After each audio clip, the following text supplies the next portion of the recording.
she didn't, it wasn't like a overnight thought, like a reflex. I'm just mad at him. I'm going to go. Months from August 9th, the premiere, to December 21st, that New York Times article. She had all those months to still be told this is a good move. This is a good choice. So there are people in her corner. This manager that you speak of, you don't think he had anything to say? Like, stop her. Yeah. Stop her for you. Stop William Morris. And Ryan, who's so smart and has his finger on the pulse of everything, the Midas touch, you go, didn't say Blake. stop? Yeah, let it go, Blake. It's okay. Everything's fine. You have all this going for you. Yeah. It's okay. But They September 4th... They thought he was so weak they were going to roll him like crazy. I don't think they had the Exactly. Sarowitz factor figured out yet, that he would have backing, They had no billionaire idea. backing. And they had no idea about the audience. They had no idea that the audience wasn't going to immediately support the woman. And that, to me... But they did. They did immediately support her for at the 2 start. seconds. She got that like wave of like, oh, this is working. This old school PR playbook is working. But you're right. Then he came back swinging. He came back swinging with the receipts. And I think they knew that Sarowitz was in his corner, but I think they thought that because obviously Sarowitz was named and everything, but I think they thought once they took the hit, Sarowitz was going to run for the hills and leave him out to dry. And that just wasn't the case. They all band together and they fought back. I Oh hope my God, Sarowitz it's gets like... his money back from the insurance company, and he probably will. Justin going to trial, the other thing they say to him is, the jury could go against you. You don't know. There could be someone sitting on a jury who says, he reminds me of that guy in college that he looks like him. You don't know. Yeah. And that it would be like, wait, what? And it would destroy him. Yeah. So the off-ramp really does, and you look at what happened to Amber Heard. I mean, she left the country. Yeah. It's amazing that Blake went to the Met Gala, Amber Heard went to Senegal, or whatever it is. And Johnny Depp, even though he won that case, like, he still was really damaged because of everything that came out in that trial. Yeah. So I'm not saying that Justin Baldoni would have been in that position because it's so different, but their trial does bring out really, I mean, now having watched so many live trials, because I love watching that. You bring out so many skeletons that maybe you weren't wanting the public to know. There would have been things on both ends. I think that that wouldn't have come off great. Right, that's what I think about these publicists who are still going at it. Stephanie Jones and Melissa Nathan and Jen Abel. Now remember, it doesn't end with us. No. Those two, Jake. I've combined them, Hollywood style. Justin and Blake could be depoted. They could be put on the witness list, and their trial keeps going. I know. Through these two. They need to find an off-ramp. I know. It will be interesting to see how they get brought into the Jen Abel. The Stephanie Jones story is so fascinating to me from like a Hollywood standpoint. I'm very fascinated by What that. part?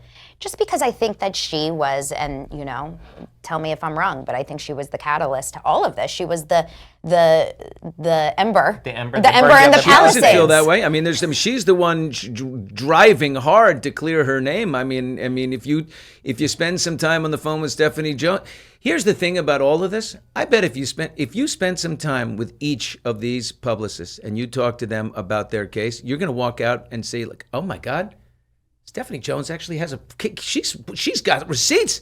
This is it. And then you go to the other ones and you're going to hear, oh my God, Stephanie Jones is a monster. They've got the receipts. I think it's mutually assured destruction. I think I think if you are a publicist and you're any good at your job, you got receipts that don't look good for you. There's just no way. It's a very tough business. Absolutely. Yeah, but I think the hard position that Stephanie Jones is in is she was the one that was in possession of the text messages that then ended up in Blake Lively's hands that blew up this entire litigation. You So mean the she's Van Zandt through the the subpoena? Van Zandt stuff, like she was the conduit between all of that mess, that transaction of text messages, that I think that's what puts the most culpability on her. And I think to your point though, she's going to do everything she can. She's a cat in the streets fighting for her life right now. And she's going to do everything she can to burn everybody in the process. And even seeing all the emails back and forth between everyone when they were in production going through, like right up until the premiere, there was a lot of times I remember seeing Jamie saying, like, Stephanie, please stop. And she like wouldn't stop. She would call Daily Mail and I just got this feeling from her. But Stephanie will tell you that she's got receipts that say it's the one. relationship between James Vatushka, the writer at Daily Mail, and Melissa Nathan that really drove this. I mean, she's got She's got a convincing, but also, Jen Abel seems like the sweet one and all. I mean, Nathan and Jones would be an amazing cage match, but Jen Abel's too sweet. I don't think she can handle this. I know. I think she wants out. I'm sure. I know. Let She's the right two in the of them- middle let of the it. other two just go. I mean, it's unfortunate. Her phone got taken. Like, that is a crazy situation, too, that her phone was in control by Stephanie Jones. I think still to this day. Yeah. She doesn't have access to her old phone of 15 years because of this. oh yeah. I mean, it's a really... It's like Karen Reed and her SUV. They finally put it on auction. Oh, Is it available? it's this week. Are you buying it? May 15th? No, it's next week. There is an auction Stop. in Woburn. Is it Woburn or Woburn?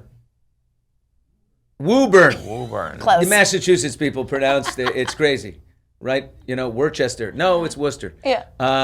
Billy, Woburn. we go Woburn. over this before shows all the time, the Massachusetts lingo here. Steve is from Leominster, Massachusetts. So Lynn City is saying once you get in, you can't get in. I don't know. But they're going to auction off her. And what are they going to do with the funds? I don't know. Do you guys want to use Lexus? Anybody? I actually think that would be an amazing thing Kinda for the fun. Smithsonian. Like, put it in a museum. In the Smithsonian. I would like to take a picture in front of Karen Reed's Lexus. Oh my God! What do you think Blake Lively will do now? Does she go away and just try to resuscitate her movie career, or does she seize a platform about online violence and knowing she's not going to probably be in a movie for a little bit, does she go to partner with Meta or some group and launch a platform and try to take the cause to Capitol Hill and, all that? I sure hope not. I don't need Blake Lively's social... I mean, this is advice that I gave her months ago. I was like, she needs to just walk away from this, kind of fade from the public and bring up some social cause to fight digital violence, to keep independent contractors safe in the workplace and especially on movie sets. Like, there were causes that I think she could have taken on that I thought would have been she had smart. her off ramp.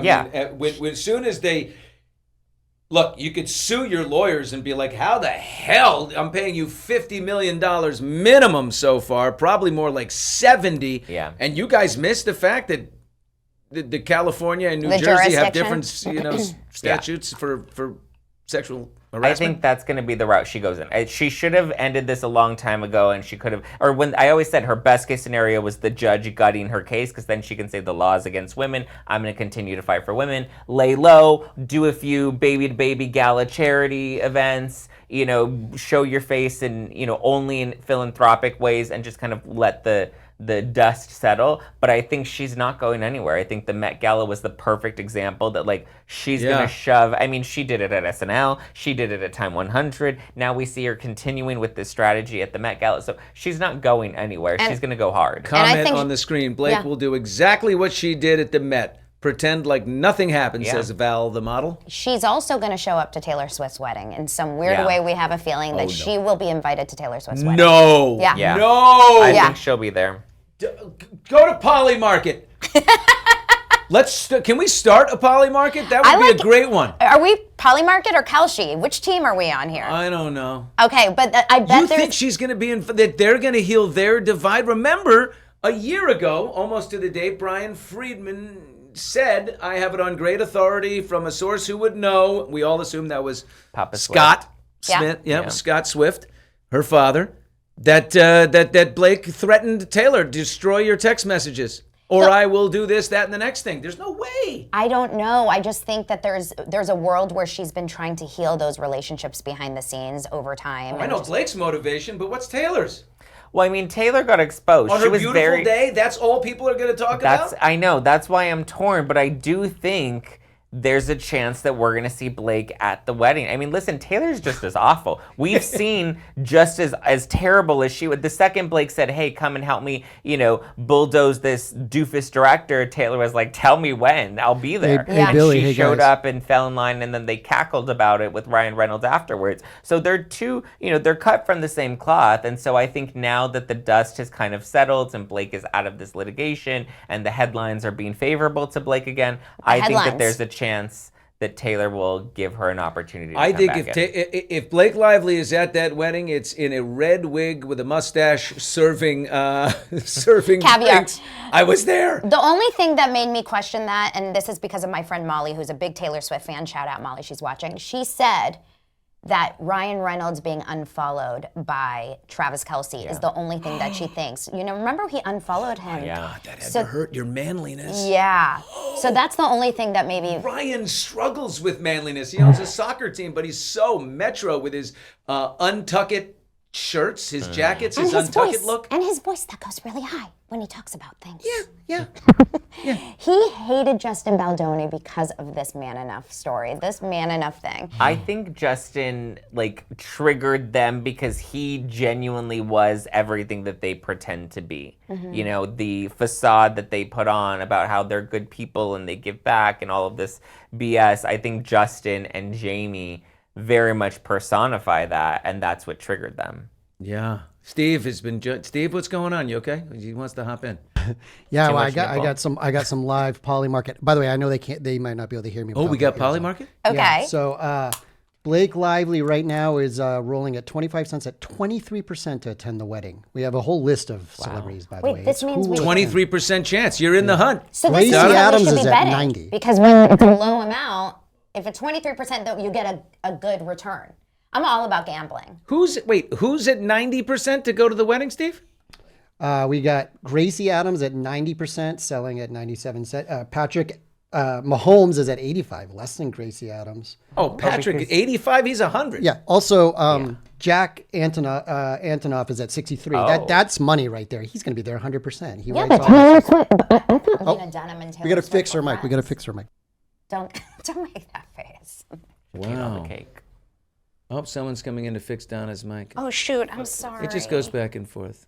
No, you know what? You're like, you move. You have great body movement. very You're an emotive person. animated. It's very animated. Yeah, it's all good.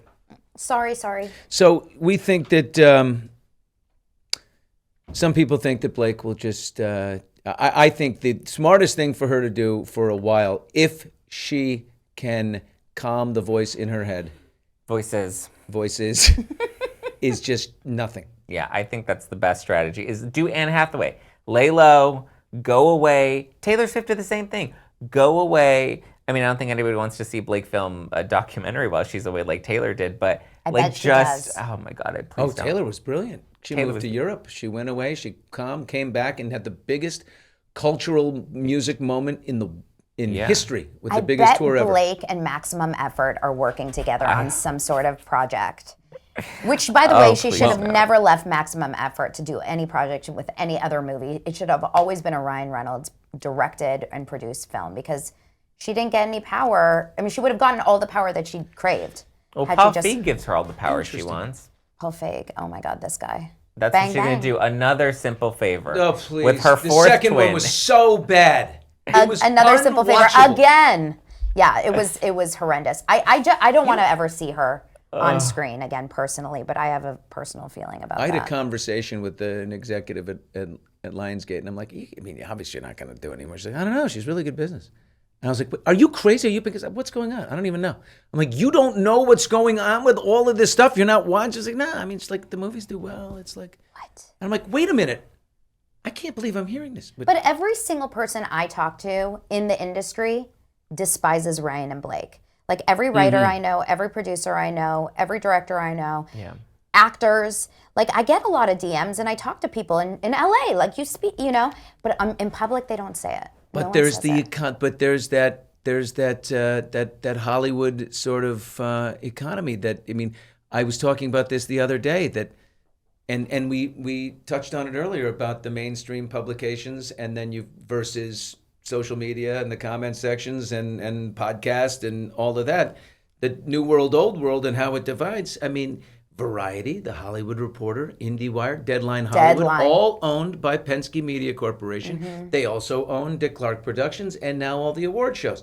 They own the Golden Globes. They own it. All on life support, though, Billy. They are all hanging But the by a studios thread. are the only advertisers. And Yeah. Ryan Reynolds has deals with all the studios. Yeah. So there's this massive, I was saying Justin Baldoni's, it's David and Goliath, but Ryan's not the Goliath. It's the whole Yeah. Hollywood industrial complex kind of thing. Do you think Ryan suffers at all from this in his future box offices? Do you think a movie will suffer? I defer to my co-counsel.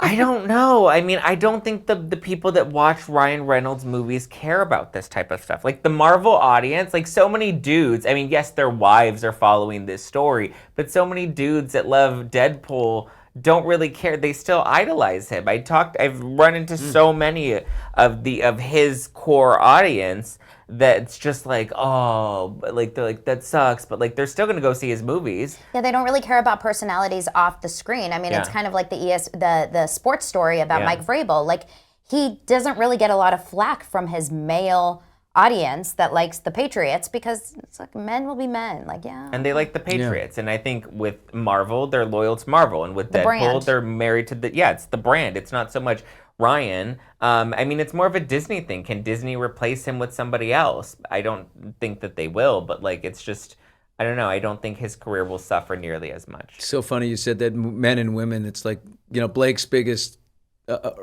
obstacle, her hurdle is women. They're like, bitch, no. I see what you're doing. Guys are like, she's hot.